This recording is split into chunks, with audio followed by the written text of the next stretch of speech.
Have you ever noticed that the biggest problem in AI creation is keeping your character looking like the same person in every scene? I've been making AI videos for a while now, and the most important thing I've learned is that nothing makes a video look more fake than characters completely falling apart. That's why, in this video, I'll show you the best workflow I've found to keep your characters consistent in any scene you create, even with multiple people on screen. There's one specific reason why your character keeps changing from shot to shot, and the easiest way to show you is to just build a character the way most people would do it. For this whole video, I'll be working inside Higgsfield, which is an all-in-one platform that keeps every tool we need in one place. So, if you want to follow along, I've left a link to it in the description below. Once you log in, everything's laid out along the top navigation bar, and since almost everything starts from a single image, that's what we'll make first. So click on Image, which takes you straight into the image generation workspace, and from the model selector, the one I'll use is GPT Image 2, because right now, it's the best model for a photoreal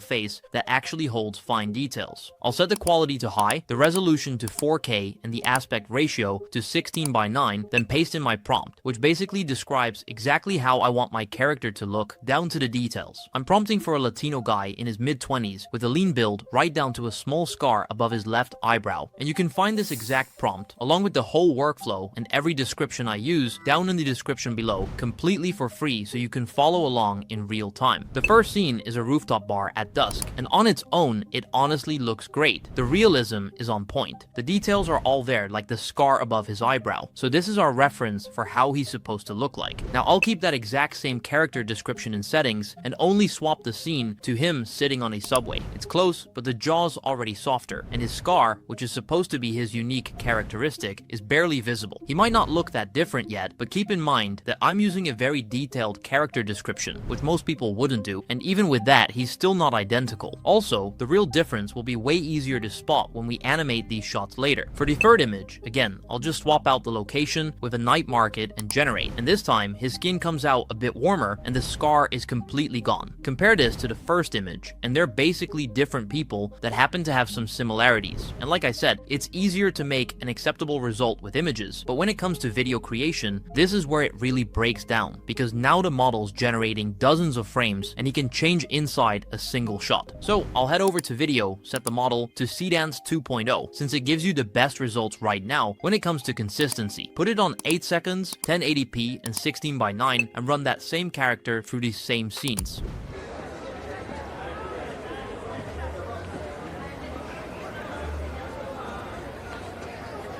In the night market one, you can clearly see how different he looks, and the scar has completely vanished. In the rooftop one, he looks completely different compared to the image, and his scar is now on his forehead. And on the subway, his hair changes, and the scar once again shifts. So that's 6 generations from one carefully written description, and his hair, jaw, skin tone, and that scar all come out a bit different in basically every single one. If the model can't hold a scar that you literally spelled out for it, no written description will ever keep the same character across a whole video. So the way you actually fix this is to give the model one anchor to hold on to, instead of leaving it to guess from a description. And that anchor will be the most important asset. You'll have to keep your characters consistent every single time. So instead of writing huge description prompts every time, I'm going to make one reference image of our character, which is called a character sheet. I'll head back into Image with GPT Image 2 on the same 4K and 16:9, but this time, instead of the prompt simply describing the character, it specifies that he should be laid out as 3 panels in one image, a full body shot from the front, the same from the back,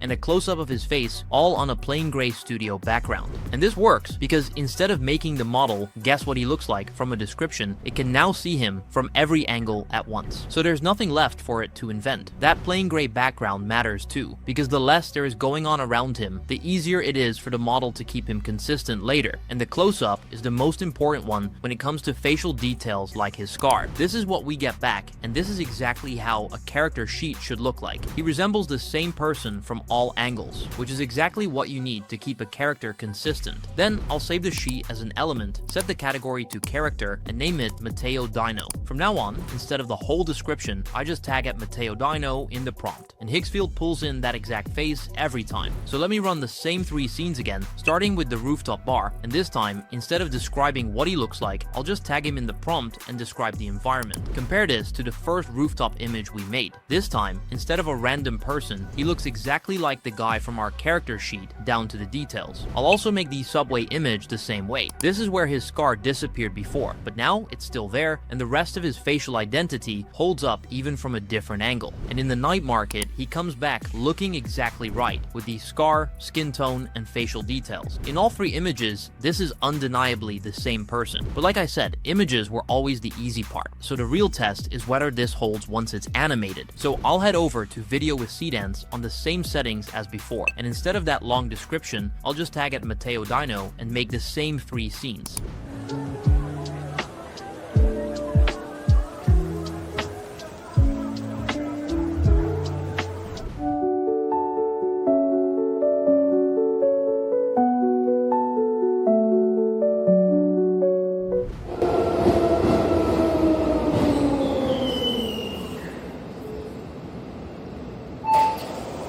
And in all 3 of them, he remains consistent. Even though we see him from multiple angles, these videos look like someone filmed the same person in different settings. They don't look like AI-generated videos of different characters. Seedance 2 did a great job preserving his facial identity with all the details, and that hyper-realism is why it works. So these same 6 outputs that gave me different people earlier now have the same character, maintaining every detail. But keeping one character consistent is only the beginning. If you really want to create professional outputs, you need to control every single person you'll have in your scenes. So let's actually put this to the test and see how well the models will perform with multiple characters. One reused character is the easy case, but if you try to keep multiple faces identical, some tools might break down completely. The first step is to build each new character as their own sheet and save each one as an element. So back in Image with GPT Image 2 at the same 4K and 16:9, I'll make a second character sheet, this time for a woman named Naomi, 3 panels on that same plain background, with the same style of front, back, and a close-up, and her one unique detail is a small mole just under her right eye. She comes back looking like one consistent person from every angle, so I'll save her as a character element and name her Naomi Quinn. Then I'll do the same for a third character, a bigger guy with a full beard and a gold stud earring, and his sheet holds together just as well across all 3 panels. I'll save him as Marcus Nell, and now I've got 3 separate characters I can drop into a scene just by tagging them. And this is the actual test, tagging 2 elements in the same prompt and having them share a shot. So I'll head into Video with Seedance, bump the duration up to 15 seconds, and time out the prompt second by second, since these scenes have back and forth dialogue that has to happen in the right order. For the first one, I'll tag both at Matteo Dino and at Naomi Quinn in a tense, rain-soaked alley at night and generate.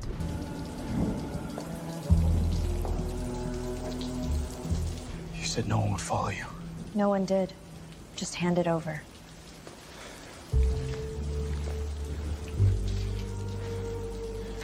This honestly looks great. Both characters look exactly how they're supposed to, his scars in the right spot and her moles under the right eye, and the audio generation is really strong too. Next, I'll pair at Matteo Dino with at Marcus Nell in a warehouse standoff.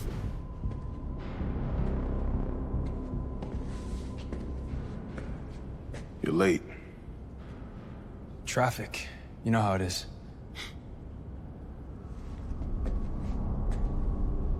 This scene feels intense. Both of them look naturally integrated in the scene, and you can feel the tension between them. Then I'll put my 2 new characters together in a new scene and generate with this prompt.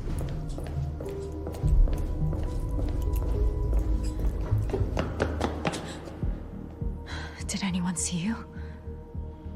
Not this time.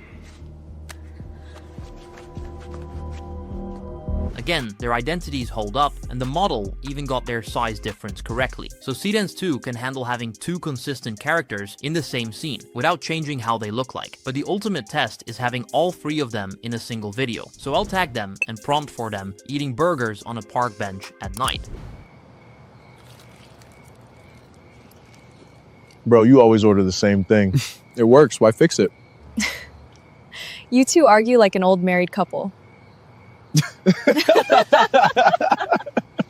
And every one of them holds. So we get 3 different faces in the same shot, each with natural body language and their own lines. Now this whole method works for made-up characters, but Higgsfield actually has a unique feature built for maximum identity fidelity, and it works best for a completely different use case. It's called Soul ID, and it's built for locking in the exact face of a real person. So instead of a single reference image like an element, Soul ID trains on a whole set of photos of one person, and that's what gives it the highest identity accuracy on the platform. This works best when it's an actual person you want an AI version of, like yourself, and one thing to know up front is that currently it only generates images, no video. To access it, hover over image, up in the top navigation bar, click Soul ID character, then create character, and that opens the upload screen. From here, the first step is uploading the training photos, and it takes anywhere from 5 to 20 of them, though it recommends 20 or more for the best results. And make sure that you use clear shots of one person from different angles, and avoid duplicates, group photos, filters, or anything covering the face like sunglasses or a mask, since that's what confuses the model. Since I'm not training a real person here, I'll just feed it these images of Matteo I've already made and use him as my stand-in. Then I'll create the Soul ID, give it the name Matteo Dino ID, and let it train, which takes about 10 minutes. Once that's done, I can tag at Matteo Dino ID in any Soul generation and get his exact face back on demand. So back in the image generation workspace, I'll switch the model to Higgsfield Soul 2.0, which is the platform's unique image model for Soul ID characters, and put him in 3 completely different places. First, I'll tag at Matteo Dino ID and prompt for him at a wooden desk in a warm home office at night working on a laptop, and he comes back looking exactly like him. You'll notice that with this feature, the images look a lot more realistic than with plain image generation. So this is the ideal method for consistent images of the same character, especially real people. Next, I'll put him on a sunny beach boardwalk in the late afternoon. It's a totally different lighting and location, and he's still clearly the same guy. Then I'll make a gym shot of him mid-workout, and even with a different outfit and setting, it's still the same person because Soul only locks his face and identity and lets everything else change. And that's the real difference between the 2 methods. An element is the simpler, more flexible pick for a character you build from scratch and use across both images and video, while Soul ID is the one you reach for when it's a real person you need identical across a lot of images. And whether it's a character you made up or a real person, you can now keep them looking like the exact same person in every scene you create. And with this workflow, you can create as many characters as you want, save them, and create content at scale. So if you want to make your own consistent character with AI, use the link in the description to sign up to Higgsfield. Thanks for watching, and I'll see you in the next one.